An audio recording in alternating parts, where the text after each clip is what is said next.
This is Chef Shaticka of Coley's Juke and Bougie BBQ and the winner of Netflix Barbecue Showdown Season 3. And this is the Black Smoke Barbecue Podcast.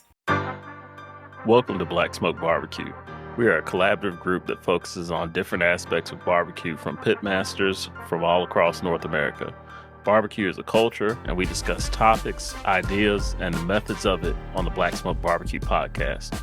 Our mission is to spotlight those lesser-known content creators in backyard barbecue, catering, food truck operations, as well as the African-American experience in modern-day barbecue. Sit back, relax, listen, and enjoy the show.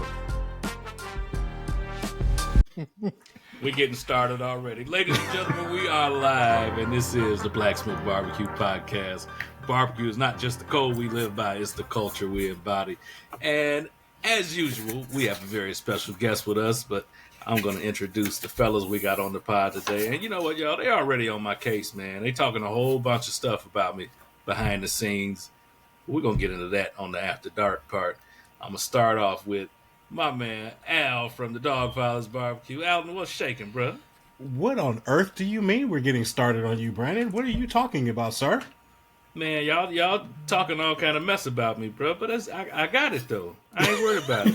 And I got something on all of y'all. I'm putting cases on all you brothers. Coming. Hey, man, we only do it because we love you, bro. I understand and appreciate it, brother. What's new, man?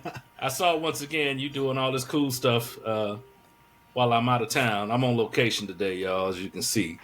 And my man Al decides to whip up all of these treats while I'm nowhere to be found. What you doing, man? Man, I mean, you know, you out of town. It's time for me to play, right? So, you know, I had to fire up the Fogues Ivar Pro 2.0 and get some. Remember I told you I got that. I went and talked to my man Fabian at HEB and got one of those prime tri-tips where they left all the fat on it. Oh, good stuff. Right? Yeah, good stuff. So I went ahead and put that on, did a little live fire cooking with that, and some rib tips and some Argentinian sausage, and went ahead and tried my hand at making some Argentinian beef empanadas.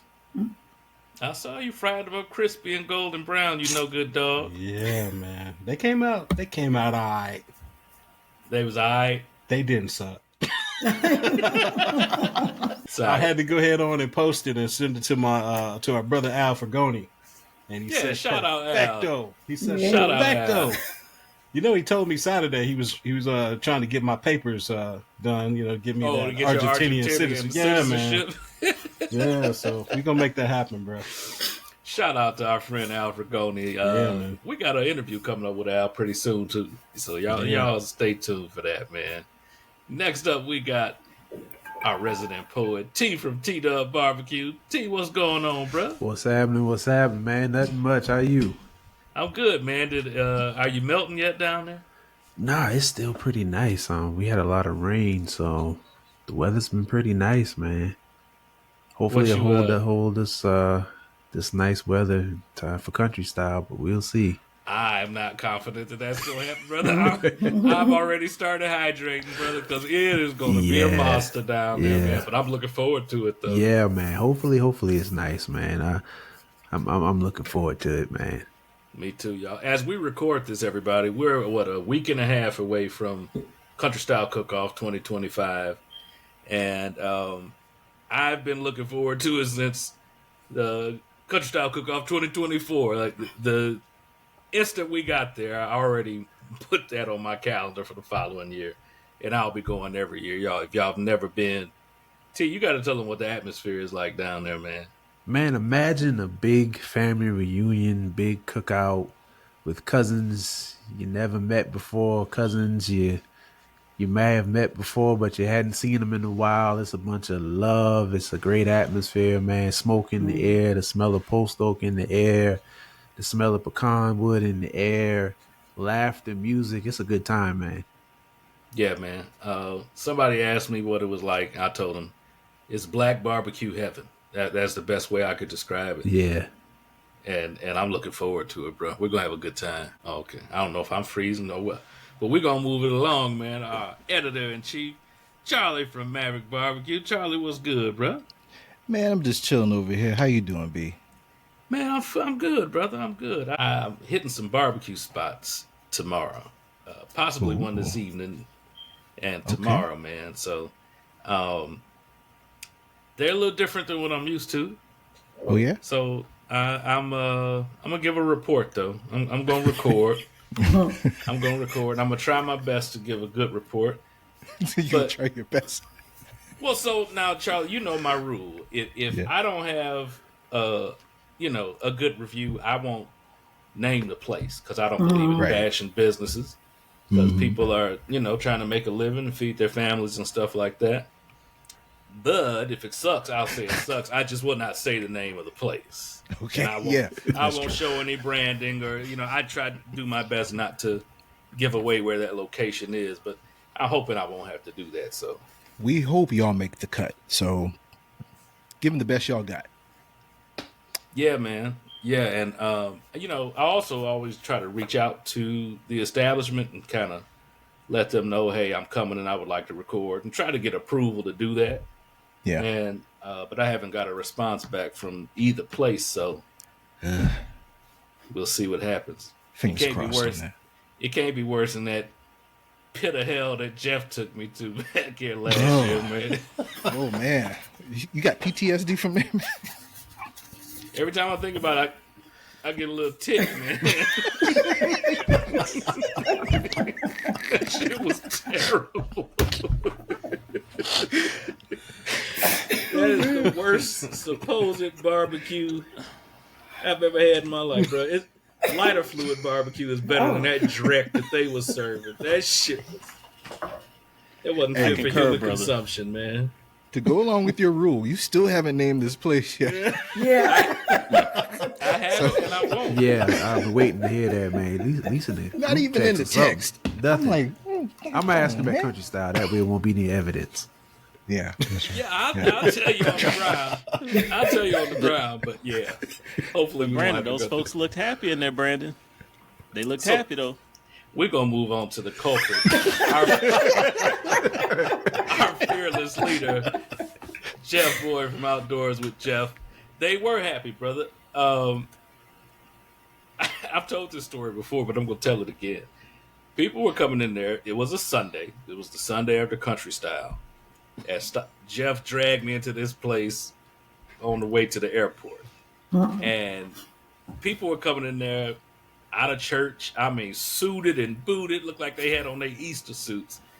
And, man, they got this supposed barbecue. And, boy, they was grinning from ear to ear. They sat down like they was at their grandmama's Easter table. They was just...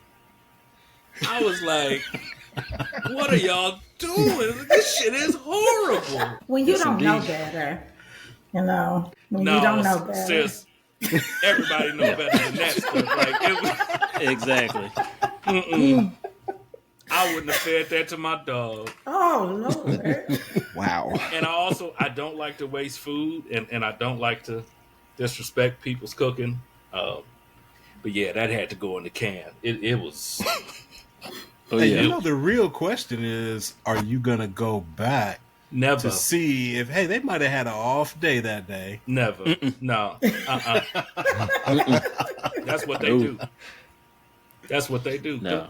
I asked Jeff when we was in there, so where's the smoker in the next county? I mean, it was not a whiff of smoke. Nope. Outside, not a whiff of smoke on the meat. No seasoning. It was just like, bro, they cooked pork butts in a combi oven and shredded it up. Didn't put no seasoning on it. What state were you in? North Carolina. Okay, so that's close enough. That's close enough. They boil ribs, right? I see what you was doing.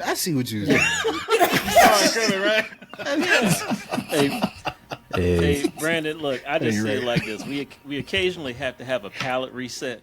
And that was your palate reset. You got to get something to take all that good stuff out. Just scrape it dry. That's all it was. Why would man. Jeff do that to you? Was my question. It be your own people. Jeff, No. He why said he would dragged him. Jeff? He drugged That's a good question. Why? Yeah. Why would he do that to you? Very simply says it be your own people. Oh, That's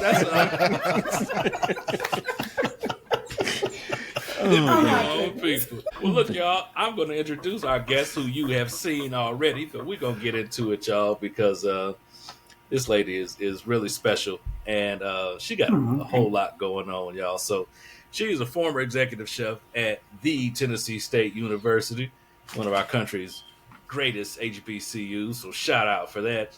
She is also the winner of season 3 of Netflix's Barbecue Showdown. She's the executive chef, pit master, and owner of Coley's Juke, and it's a Nashville-based food truck, and they redefine traditional Southern barbecue with a modern and upscale twist. She's also the founder of Bougie BBQ, and that's a brand and a mindset that blends culinary presentation with deep Southern flavor, and that's rooted in cultural pride, soul, and sophistication. If y'all ain't noticed, this sister is quite sophisticated, and she's a snazzy dresser to boot, and I want that hat. She's an advocate for culinary mentorship, food justice, and the preservation of Southern and Black food traditions, y'all. She also has a mean rib rub, y'all. This is Coley's Elevated AF rib rub, and y'all make sure y'all find her and order some. Don't just be sitting there looking at it. Get out there and support the sister, y'all. She also does private chef services, Airbnb experiences, on and on and on, y'all. I can't say enough great stuff about it. Y'all, let me introduce y'all to Chef Shaticka Robinson. Shaticka, what's going on, sis? What's up? Hey, thank you. That was really a really good introduction. You made me feel really good about myself. Well, I appreciate it. And like I always tell folks, I didn't tell one lie. It was all true. It was all true. It's good to hear. So how you been? It's been a while since I saw you. I know. I have been busy. That's a great thing. It is a wonderful thing. So you won season 3 of Barbecue Showdown, and everything changed for you. Everything. Tell us what life was like before that happened. Life before Barbecue Showdown was me being the executive chef at Tennessee State, working about 12 to 15 hours a day, almost 6 days a week, and loving on a bunch of students that come from all across the world, and just creating an atmosphere in our dining hall where the kids felt like it was their kitchen away from home. So that was my life before Barbecue Showdown. Nice. And so, of course, after Barbecue Showdown, your whole world got turned upside down and everything changed. And it seems like, I can only imagine, just everything and everyone came at you all at once. What's it like to navigate that situation? Oh my goodness. So such a blessing to be on an amazing show, and just, your life as it was to change. And I'm not going to say overnight, because it's like, the show does not drop until, many months after you shoot it. But once that show is released, life changed in major ways. It's, I stopped, working at the university and was full time with my food truck and just doing appearances and private events. So just business really boomed right after, the show was released. So a lot of things changed. Being noticed, no matter where you are. I was in Italy, and I'm thinking I'm in Italy. No one really knows me. Forget that it's, Netflix is global, and people recognize me in Italy. So it's just, everything. People know who I am, and it's an amazing experience. Yeah, I was thinking, oh yes, they got Netflix over there too. And it's really weird, because I will not be I'm still getting used to it. But a lot of times I'm not in that mindset. And especially when I was over in Italy, I was like, it's going to be an awesome break, go and get away. And then, hey, aren't you Shaticka? Yes, I am. Like, I had to go right back, like, who knows me here? And I was like, oh, I forgot. And I was on a whole TV show. But yes. Amazing. So, Chef, again, congratulations on that Thank and you. all your success, and welcome to the podcast. We're so Thank thrilled to have you you. here. But I want to ask you about the process of, getting onto the show. What was that all like? I mean, did you reach out to them? Did they reach out to you? And how was that process of auditioning and all of that? And, give us the tea on it.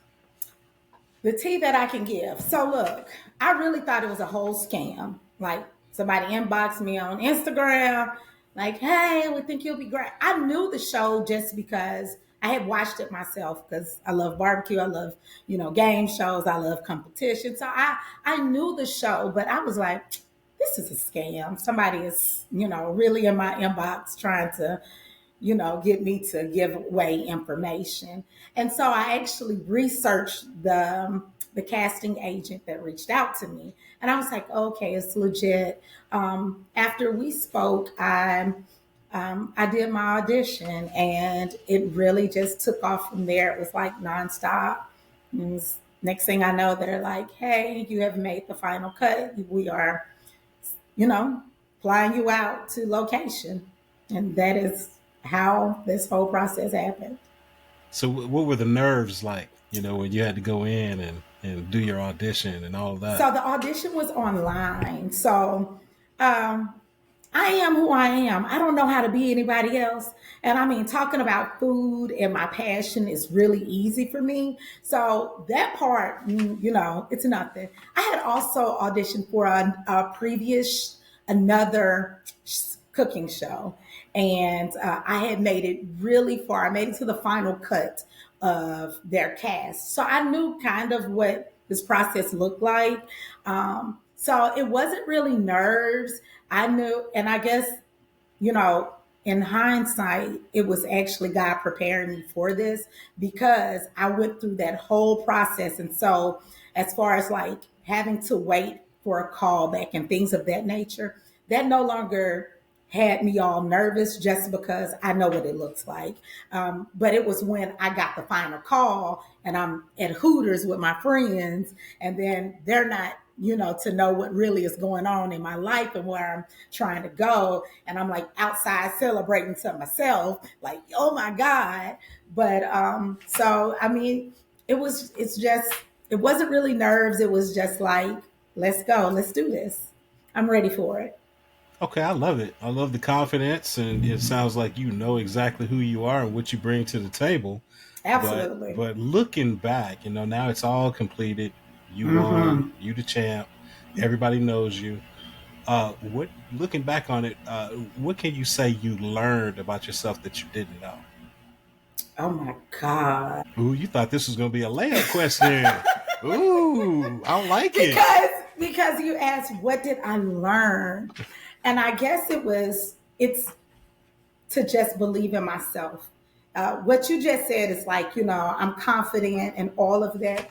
And I am a confident person. And being an executive chef, I believe kind of put me in that space of just knowing how to be confident in what you say and what you stand for. But it was in the competition when you see all the people that you're actually about to compete against, you get a little worried, like, oh Lord, I'm going up against Cowboy Ken, going up against other people. You do get a little like, So I feel like for me, it was just to know that you already have everything that you need and just do what you do. Believe that, believe in your skills, believe in your passion, and just do it. And that basically every single day, that was like, do not try to be someone different, be you. Good deal. Chef Shaticka, this is Jeff from Outdoors with Jeff. I want to follow back up and talk to you about your time as executive chef at TSU. What did you learn there in terms of taking your experiences there and learning to scale and grow your own business and your own brand?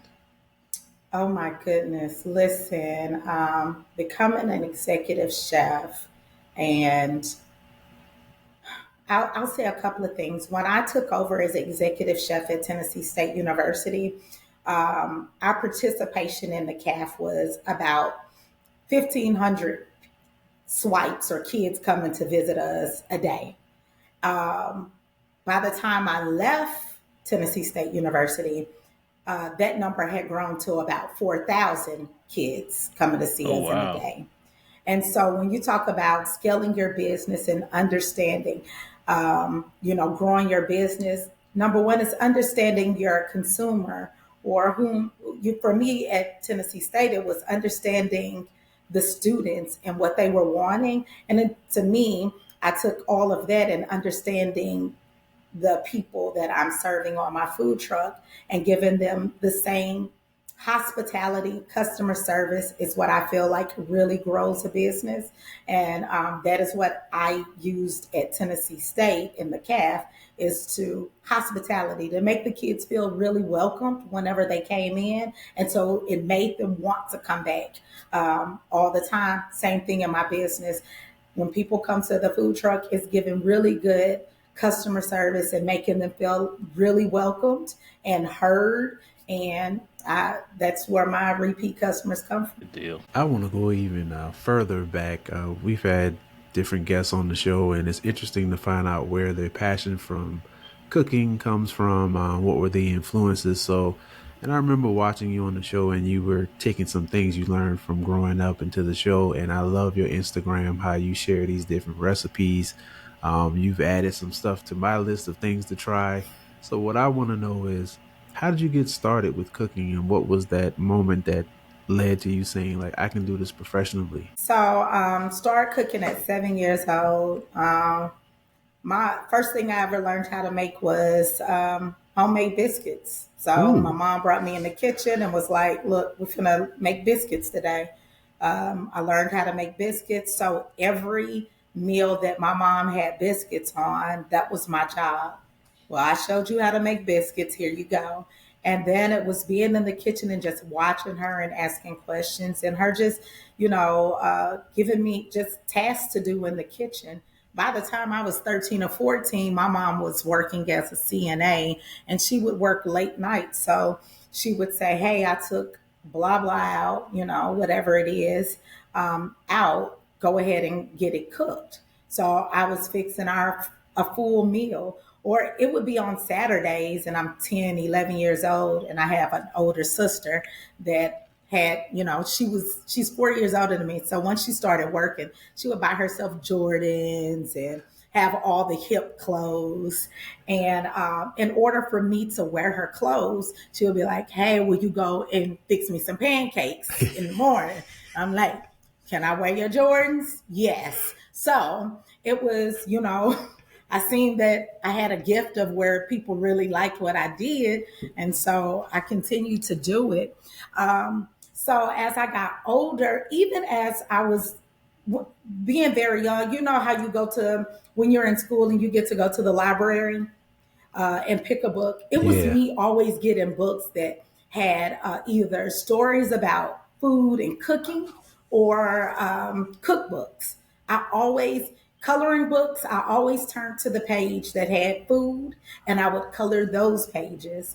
And then as I was in high school, I would go over to my friend's house and hang out with them. And I would be in the kitchen with their moms. And they like, why are you in the kitchen? I was learning so much. Or their moms were either sharing stories with me in this space. So cooking to me is just being able to share a space with people and learn traditions.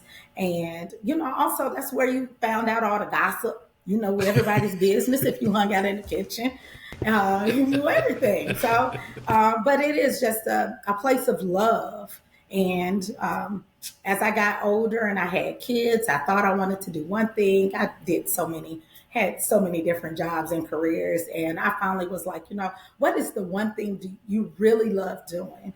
And I was like, I love being in the kitchen. I love cooking. And went to culinary school. I didn't even finish culinary school. I went for about a year or so. And after that, I just went and started finding jobs in really nice hotels, Marriott, Gaylord, Opryland, the Hutton, and I just moved up from there, and here I am now. So let's go back to Barbecue Showdown. All So, right. you being in that competition, this large production on Netflix worldwide, you're in this competition with these other, contestants, and it seems like from watching it, there was a lot of peaks and valleys emotionally because there was a lot of challenges. With that, can you give me maybe like one or two of the most one of the moments that stuck with you to this day that was very pivotal to you? There was so many pivotal moments. Uh, so I feel like winning the my first challenge were okay. I would even say like on the first episode where I came in second.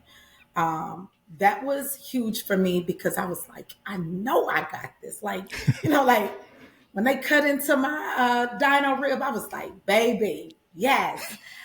So that was the big push. Like, oh girl, you is about to do some things here.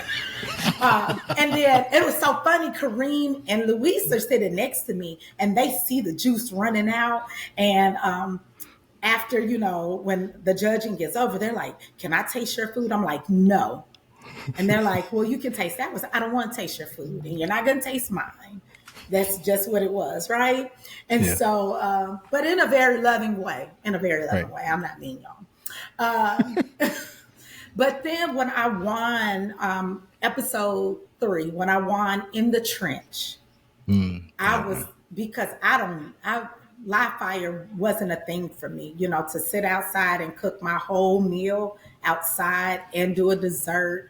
That was like a big confidence boost for me because I cooked all this outside and I won this episode, right? Yeah. And then the brisket challenge. Listen. Oh yeah. Yeah. God, I really in Nashville, Tennessee, I had never had brisket. Like, I don't cook brisket. That is not a thing you go into someone's cookout and like, where's the brisket? No one asks that, where I come from growing up. Right. No one asked that. So cooking a brisket was never something that a must do for me. And so that was a big episode. And then once I got past that second challenge of brisket, it was, yeah, you do what you do and just keep pushing. So Yeah, you did well. It was like, oh, I got to push through that wall, and you saw the struggle in their eyes, and you were like, oh man, I'm not gonna give up, and he sure did push through. Yeah, Thank you. Yeah, it was cool.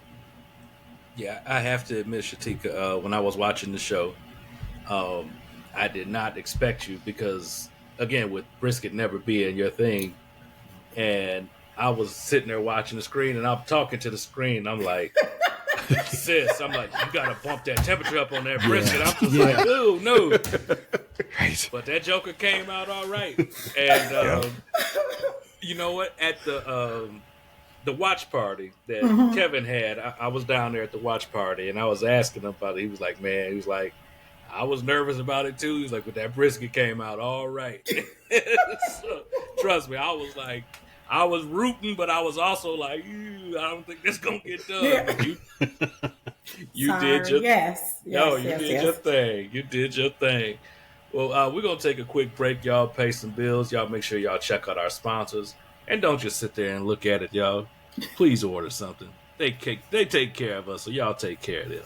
We'll be right back. We like you to meet Sweet Charlene, the barbecue seasoning created from family bonds that is low in sodium but high in flavor. It doesn't matter if you're a beginner or a seasoned pitmaster. Level up your barbecue game with this dry rub that has amazing taste and great color. Go to EddieWrightBarbecue.com right now and order your choice between the 6-ounce shaker bottle, the 16-ounce bag, or my favorite, the 32-ounce bag, and start rubbing your beef, pork, and poultry the right way. All right, y'all, and we're back from break. Again, thanks to our sponsors. Make sure that y'all go out and support them, y'all. Now, I got a question. You got this thing, Coley's Juke Joint.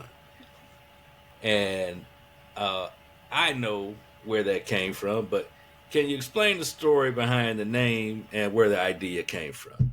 Absolutely. So I'm an Army brat. So, if you're military, you're called by your last name. And so, that's what they called my dad. That is also my maiden name.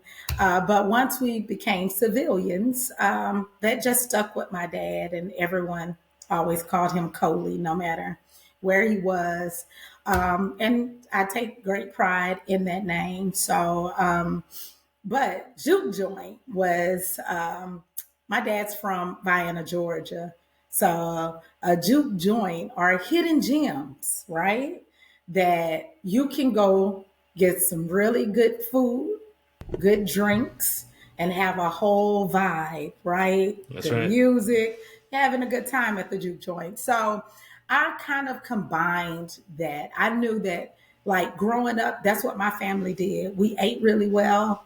We had really good parties, and we was going to have some really good drinks. So that is the whole concept and the background of Coley's Juke Jun. I just changed up the spelling a little bit. I'm not from Memphis, but if you've been to Memphis, you hear them say Junt all the time. But I just thought it would be a good way to go with Coley's Juke Jun. I love it.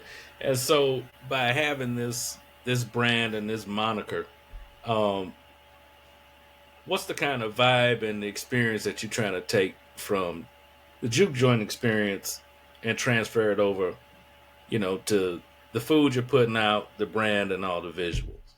Yeah, and so it's elevating barbecue for me, right? Or yeah, it's elevating barbecue to a space where I don't feel like barbecue really is. And so it's still holding on to the roots of what barbecue is and elevating it and in a space that you really don't see it. And so right now it's a food truck, but the whole concept of it is being able to go into a space and have plated barbecue meals, not to where it's just what you usually see at regular barbecue spots, but how do you elevate it in a way of fine dining, or maybe not so fine, but an elevated way of it's not just on the trays or how you usually see it,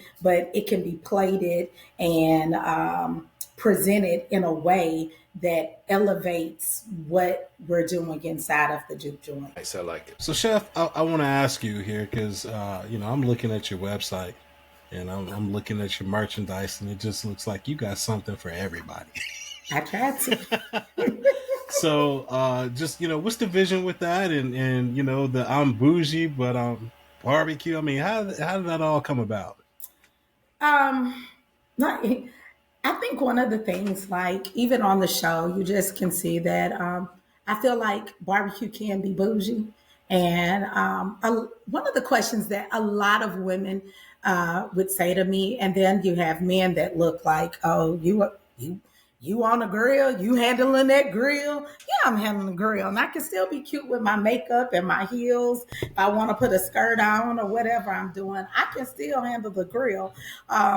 Or the smoker. And so I feel like that is what I am trying to convey to everyone, is that barbecue isn't just,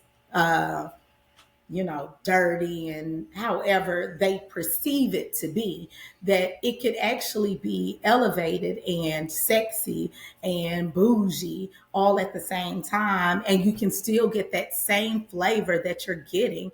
I'm just doing it in a way that I feel like we can present it without it just having this one look. I am trying to shift that look into something where women feel confident about going and getting on a smoker or starting a fire, and also letting the men know you can still be bougie. Your boys can know you can be out here with your Jordans and your nice shirt and your nice apron on. You can still be bougie with your stuff, a fly haircut with your hat on. It's not just what a lot of people, and I feel like it's a lot of how they try to make African Americans look. It's always like overalls and it's toe down. No, we are just as bougie about our barbecue as anyone else. So me, I'm really trying to just spotlight that we're out here doing this, looking good and feeling good about things that we actually created in America. I appreciate you saying all that good stuff about me, Shaticka. Hey, we that's why we was on you about that privilege there, B. Yep. Nobody said life was fair, man. I'm gonna just say that. But I don't know what to tell you. So this past weekend, Brandon and I were actually at an event, and we had a conversation with some folks about women in barbecue. Okay. You know, and the thing is that, you know, we love to see women get out there and learn how to get on the grill and do the thing, you know, and all that. I love it when I have women that will, you know, send me messages. They've seen, you know, some videos I've done on YouTube, whatever it may be.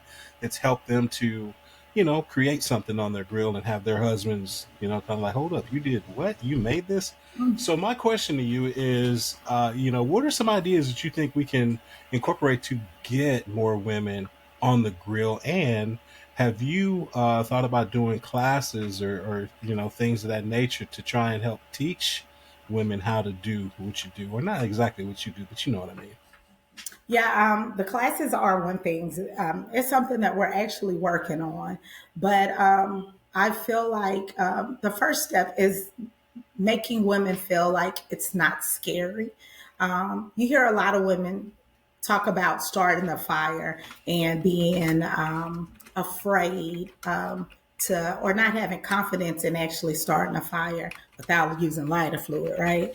Right. So I think that's the first step, is like, you know, getting women. It's almost like, so I just started playing golf as well. And that's not like something you really hear a lot of women out playing as either. But, and at first it's very intimidating. So I believe like starting a grill or a smoker is very intimidating to women. And so I think that is the first step, is getting women confident to come and get familiar with the grill or a smoker. And then we build the confidence from there.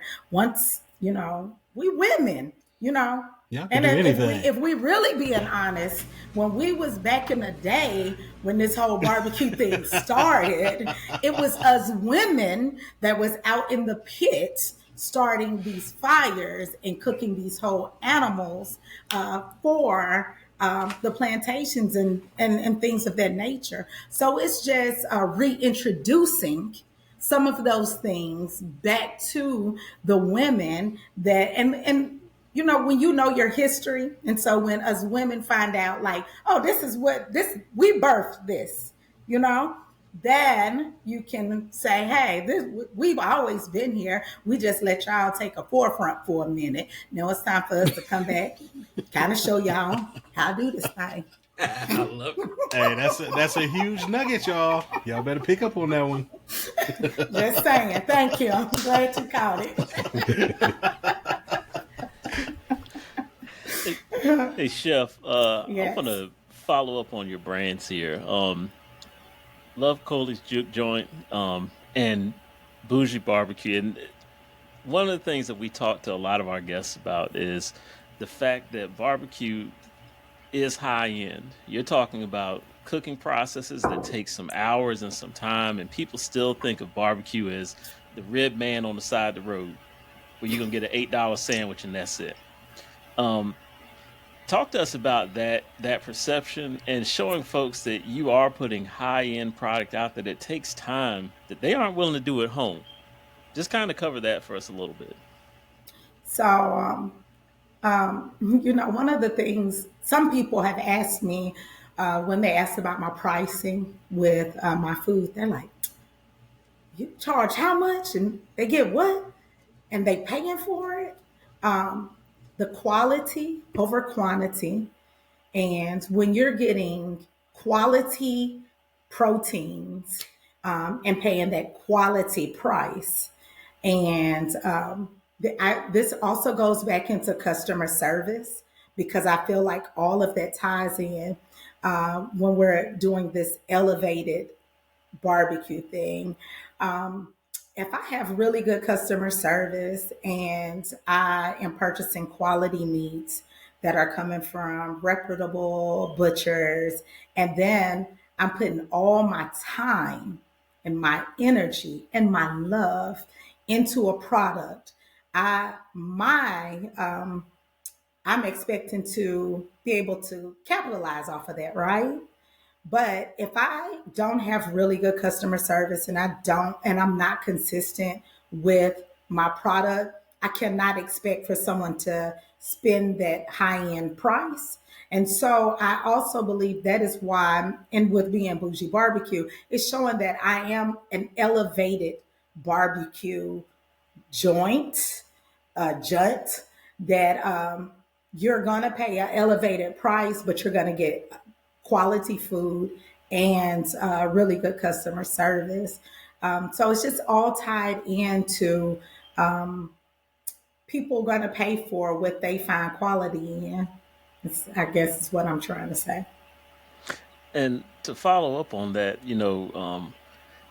people are really now, you're finding people aren't doing as much physical shopping and things like that. People are really looking at food and they're looking at experiences. And you, with your brand, you really bring a whole different level of experience to barbecue. And I think that a lot of folks don't realize that. Can you kind of hit a little bit on that? Absolutely. I was speaking to a marketing guy, and we were just talking about the different generations of people, from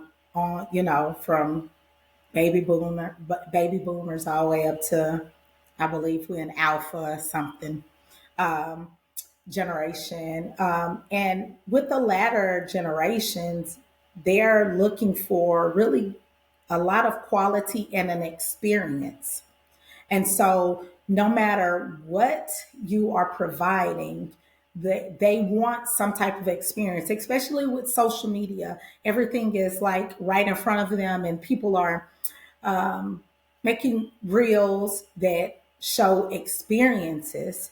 And so, they want to feel like when they go to whatever restaurant, that it's not just them feeding themselves, but what else can I get out of the food that I'm about to get? And that's where the experience comes in. And I feel like that's what the elevation of barbecue is for me, where it's not just the same barbecue or what something me using barbecue and but putting a different spin to it, whether it's my sweet potato grits with the oxtails, the sweet potato grits and oxtails. Oh my God.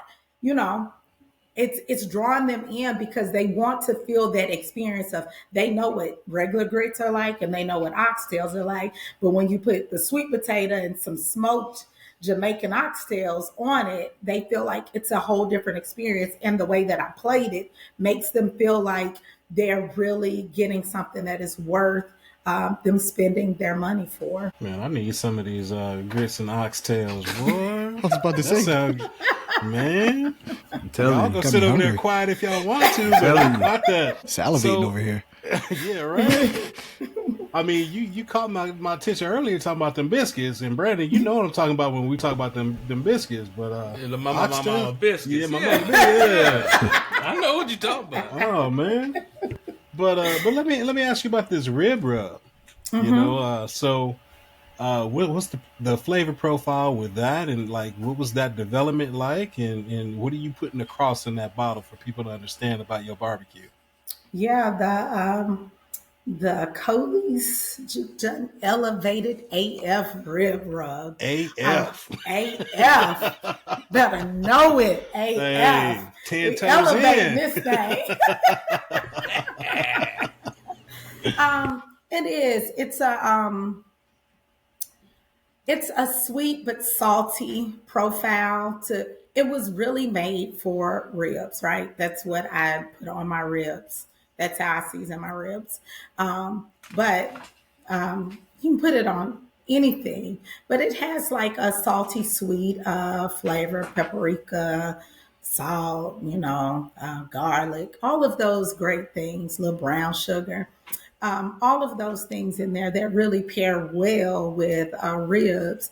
And it's just a really good product. And that is legit all I use on my ribs. Like, I don't add a whole bunch of, I'm a really simple seasoner. Like, you know, some people may use a lot of different types of seasoning on one piece of pork or whatever meat they're using.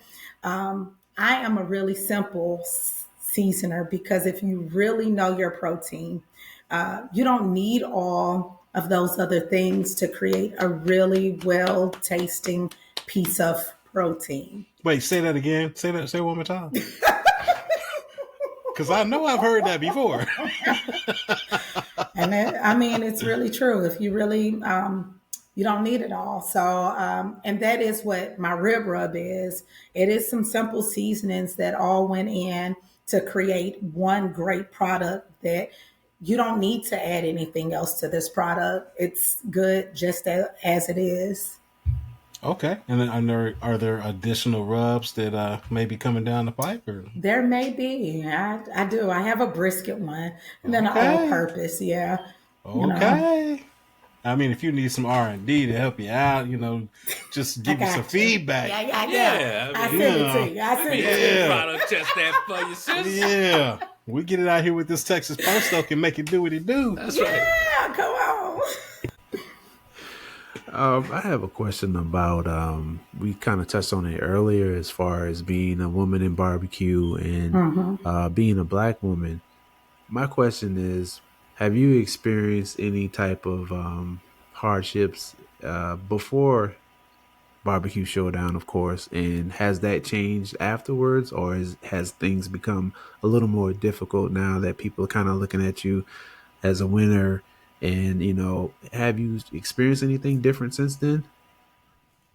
Before Barbecue Showdown, before I became an executive chef, it was really hard to make it to that level. That's why. So I get asked this question very often. Do I want to be called chef or a pit master? And for me, I like the chef title, the executive chef title. And I think it's because the work that went into finally making it to that level and being in a male dominated field in the food industry. And when you're working in these upscale restaurants and things of that nature, as a Black woman, there's so many barriers that you're having to break down to elevate yourself in those to those positions. Before I made it, before TSU, I actually stepped away from the food industry. I was like, look, I'm doing this thing and I'm, doing everything possible, but no one wanted to elevate me to another level, no matter how good I was, how better I was than all the guys that was in there or the counterparts, the Caucasians. It was just like, I'm a Black woman and you just need to stay here. So I stepped away for about a year and a half. And I came back, and my first job when I came back was the sous chef at Tennessee State University. And my executive chef was a white man. And when I came in, and because I attended TSU, I just had a different love and passion for the school. I would ask a lot of questions because I couldn't understand why we were feeding our Black students the way we were feeding them. And I guess he got tired of me asking questions, so he just quit. He was like, if she gonna stay here, I'm not gonna deal with her. I'm leaving. Yeah. He was making room. And he quit the week of homecoming for TSU. So if you know, that's right. Wow. That's right. Yeah. That's dirty. But and he thought that it was going to be a disaster. What it did was, because I'm at my best when I'm under pressure. I'm at my best when I'm under pressure. And what it did was just show them that, oh my God, she came in and just took over homecoming. Everything was a huge success. And next thing I know, it's like, hey, we want you to be the executive chef. So, it just took me a while to get to that position. And then once I got it, it was just, very important that I was made huge changes at the university. Now, since I've won the show, like different doors open for you. Just because now it's like, oh, you've won a show. You have proven yourself to the world that you can do it. So it has been different. It has been different and easier to get in spaces than it was prior. So another question, follow-up question. Do you sometimes miss being at TSU? Listen, I miss the students. But the great thing about it is because that university loves me so much, they call me and saying, ask me very often, Chef, can you bring the truck? They have already planning on me to be there for homecoming. Oh, nice. So I love the students. I love what I was doing for the students and the faculty. It was very important work for me. Yeah, I went to HBCU too, and it's just like family, like the faculty, the staff, students, and everybody. Yeah. So I got a question for you. What is your favorite thing to cook as a chef? Like at any given time, with any given mood that you're in, what is your go-to? I don't think I have one. I think it's whatever. I really do not have a favorite. It's just put me in the kitchen, put me on a smoker. It doesn't matter what it is. Oh, I'll make it. Don't worry about it. Just let me get this going over here. Right.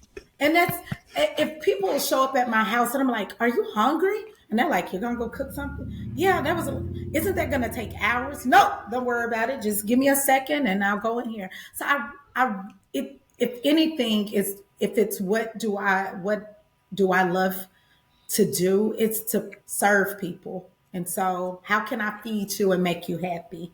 So it doesn't matter what I'm cooking. It doesn't matter. I just want to be in the kitchen cooking. I want to be able to provide you something that's going to make you smile.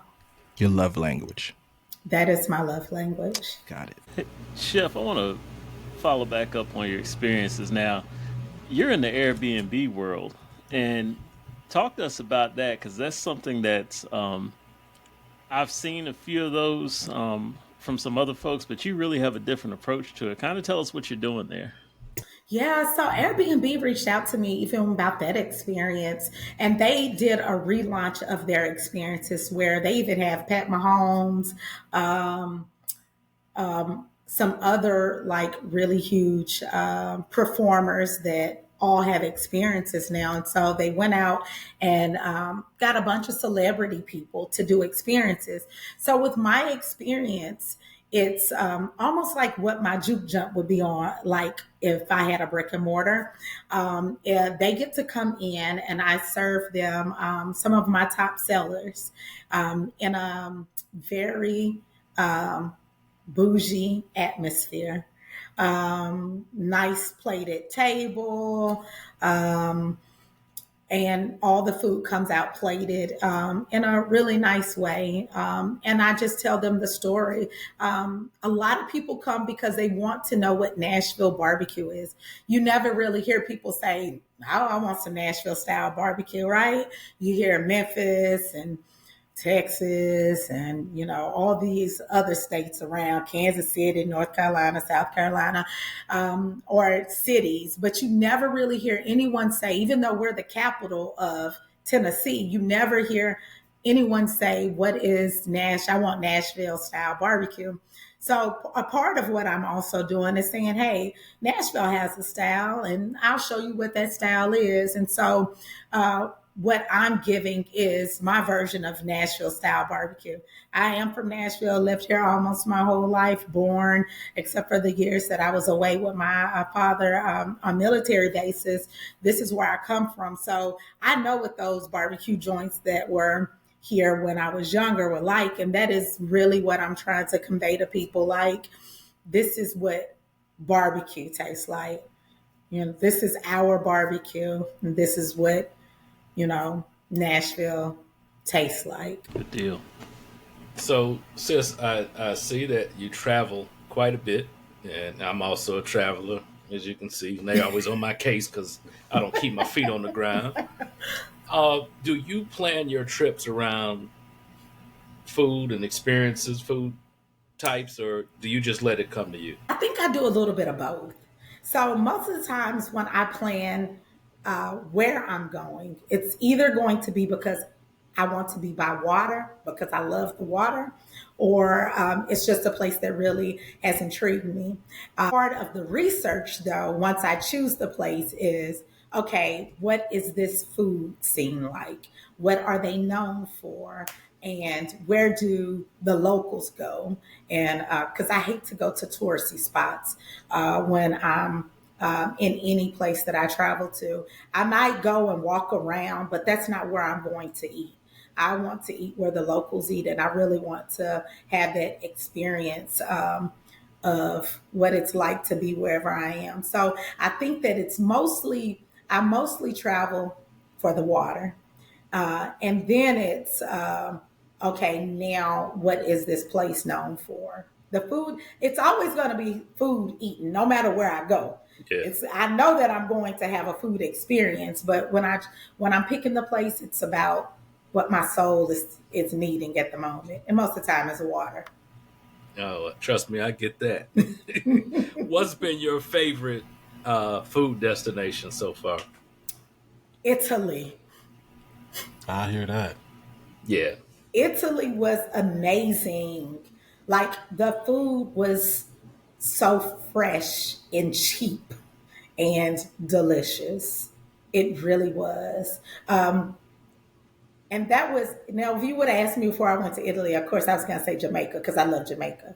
But Jamaica's flavors and the water and the freshness of that is like, there are two different places, but oh my God, the food in Italy, if you like pasta as well, so that's more of a pasta scene. So if you enjoy pasta with really good sauces and fresh sliced meats and cheeses, you're really going to love Italy. But Jamaica for me is just the seasonings and the culture and the jerk chicken and all the things that they do with their vegetables. Amazing. And I agree on both. I kind of got a love-hate relationship with Italy. Why is that? Why? I love the food. I love that privilege didn't kick in. All the scenery and architecture, but I got arrested in Italy, man, and for what? What? Traveling while black. Well, I heard that before I went to Italy. Now I will tell you, like, we were in Florence, and we were walking in Florence, and me and my best friend were just laughing. And I really don't think it's about because we're black. I think they do not like Americans, and they were like, Americans, and I was like, I'm sorry, but I really think that it's just that they really dislike Americans as well. Yeah, and so I love the food. Like the I said, food was delicious. The food was delicious. Everything that you said. And Jamaica, come on, man. Oh yeah, I was married in Red Jamaica. snapper. Oh my God. Oh yeah, the snapper and brown stewed chicken. Yes, come on. All that stuff, steamed fish, all that. Yes. Yeah, like, I could go on and on. Yeah, Callaloo. Yeah, Callaloo. And ackee and saltfish. Hey, don't give me. Eat that every morning for breakfast. It's a Jamaican joint right around the corner. That's where I'm going for dinner. Y'all have got me started. Yes.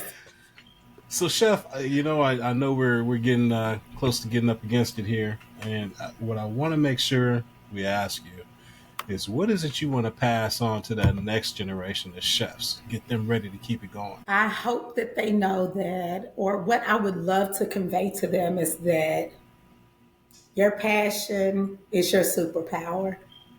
That if you're passionate about something, do not let current situations or other people to stop you, but to go for it.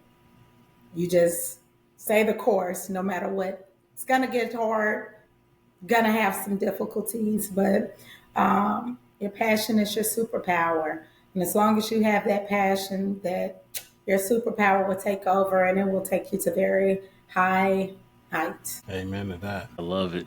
Hey, Chef, this is one question I wanted to ask you. Actually, a few of us here. Okay. So you're around a few cigar lovers, all right? Okay. You've had, All right.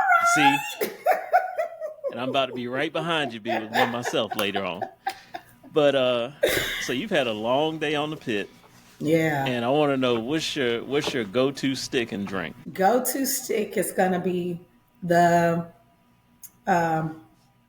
Padron 1964. That's going to be my go-to stick. Go-to drink is going to be an old-fashioned with extra cherries. There you go. Love it.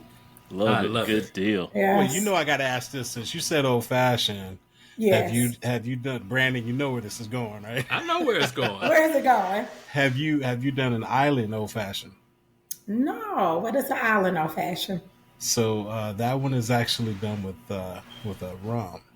Oh, and I would like, if I'm not drinking an old-fashioned, legit rum is my favorite. So this one is done with a spiced rum. Oh, Get a spiced rum.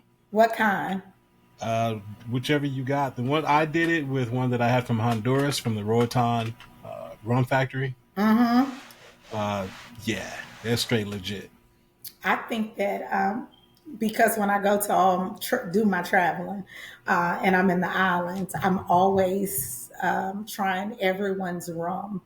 And I love Jamaica's Appleton rum. It is the 21 year. It's my favorite. That's the one. Yes. That's the one. I mean, there are no others. No, I'm telling you. But Barbados has an 18 year. Yeah. They neck and neck. I hear that. Before they started playing games with Cuba, because they had opened it up and they closed it, opened and closed it. I was fortunate to get down to Havana, and I came back with some goodies. You mean you went back home? You know what? You can say that. You walk right into that one. I'm gonna be honest with you. You say that, brother. I love it. A side note, because this is completely off topic, but when I was in Havana, I have never felt more at home any place on the planet. I felt more at home than the hometown I grew up in. Wow. Bro, that's because they felt like what I've been saying. That's how I feel in Jamaica. Yeah, I mean, brother, it was like was like being with a bunch of your uncles and aunties and stuff that you never met, and the people were so warm and so welcoming. I don't know, it was just something about that place. It was just like, how they talk about like the memories passed on through DNA and stuff like that. I always thought that was bullshit until I had to leave Havana, and I did not want to go. I did not want to go home. Jamaica. Well, man, in all honesty, B, bro, you fit in with any crowd you get around. You open like that, man. I mean, for real. I mean, I try to be. I try to be smooth with everybody, man, as long as the vibe is cool, people treat me right, man. And, if it's our people, shit, I'm with it, man. And believe me when I tell you, bro, those are our people down there. If y'all never been to Cuba, that's the crib. Y'all need to go check it out. Hey, I've been to Miami. Is that close enough? Yeah. Okay. Especially you go down to Ybor City or something. Yeah, Yeah. it's the same deal. Well, look, y'all, we up against the clock, man. We want to thank you, Chef Shaticka, for coming on here with us and chopping it up with us, and we hope to have you again sooner than later. Do you have any announcements or anything you need to get out here to the good people? I know we got something in the works. I'm not sure if you can talk about it yet or not. I have multiple things in the work that I don't think that I can actually talk about. Okay. Well, I tell you what. But they can always go to that's right. Tell them where to find you. They can always go to coleysjj.com. If they're in the city, I have a Find My Truck link on there. So that's where they can find my truck. They can also buy my seasonings and any of the Bougie BBQ merchandise on my website as well. And then, of course, follow me at Chef Shaticka on Instagram and Coleys_JJ. We love it. Fellas, y'all got to tell the folks where they can find y'all. But before y'all do, folks, make sure y'all subscribe right here on YouTube to the Black Smoke Barbecue channel and boogie on over to Patreon. Yes, we got a Patreon.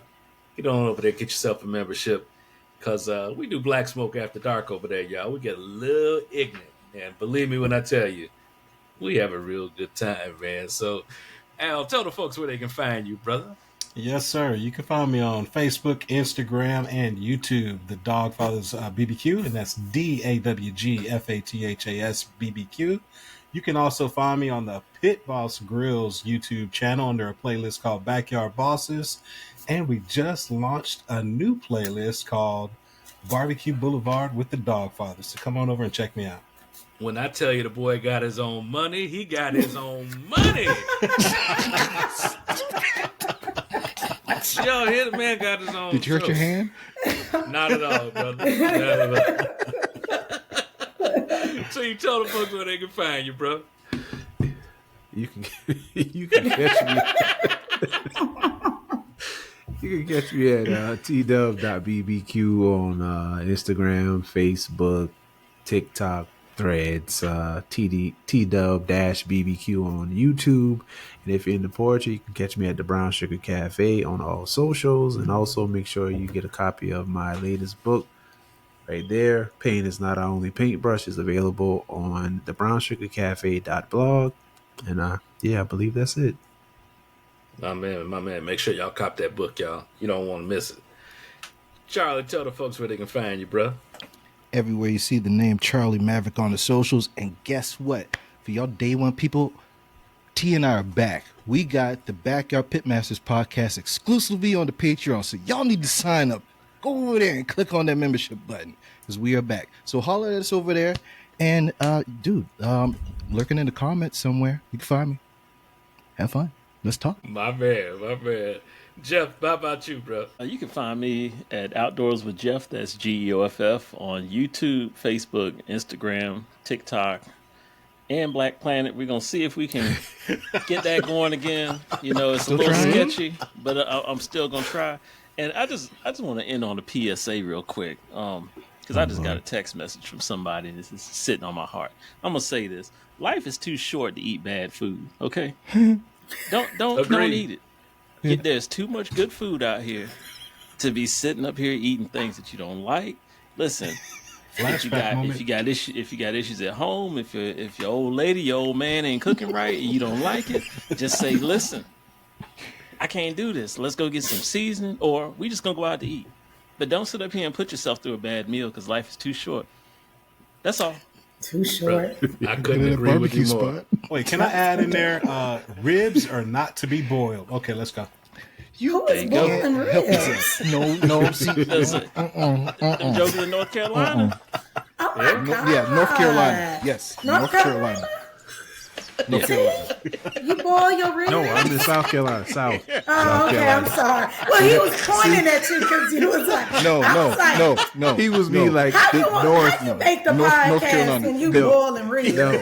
See, that's how rumors get started. We're both from South Carolina. South They Carolina. say Oh, Jeff had it I right. thought he's right above you on my screen. So I thought you were saying T. No. Edit that out. And you Edit know that what? out. I don't need I don't need nobody stopping and not getting past the where it was corrected. Oh man, T, we are gonna be a country style. bruh, you know me. You know I got a piggyback on it. So what you done Chef, not started. only are there boiled ribs, but ask T about a 20-minute brisket.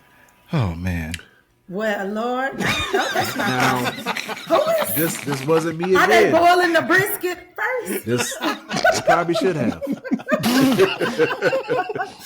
They serving it mid rare? Hey, you would so think so. real quick, we had this little get together, and somebody who Cue you the know music there, Charlie. who doesn't know how to cook brisket, but he tried to do stuff that's outside of his wheelhouse, and so went to the thing, and this was years and years ago, and it was steaks. I thought was on the grill, and I was like, okay, so we have some steaks first, and the brisket will be later. Come to find out, what they did was they sliced up the brisket. Yes, Stop and it. grilled it like steaks. That's the So reaction. he thought he we had wanted. picanha. Yeah. So he went and purchased like a 15 to 18 pound brisket and just sliced it up like it Probably. was a Yeah. prime rib. So. I got there. and I was No, just- but the best part, my man had his own rig and everything. oh yeah, man. Custom He smoker, was, man. he was professional. No, he just, like I said, he was somebody who always pretend like they knew what they were doing and stuff like that. So he got this custom, nice too, man. He's still your friend.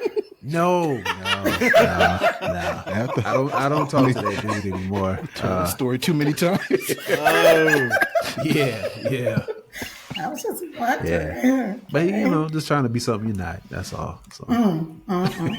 They say you're supposed to fake it till you make it, though, right? Yeah, there's Not that hard. and then there's a Not point yet. where you just fake, So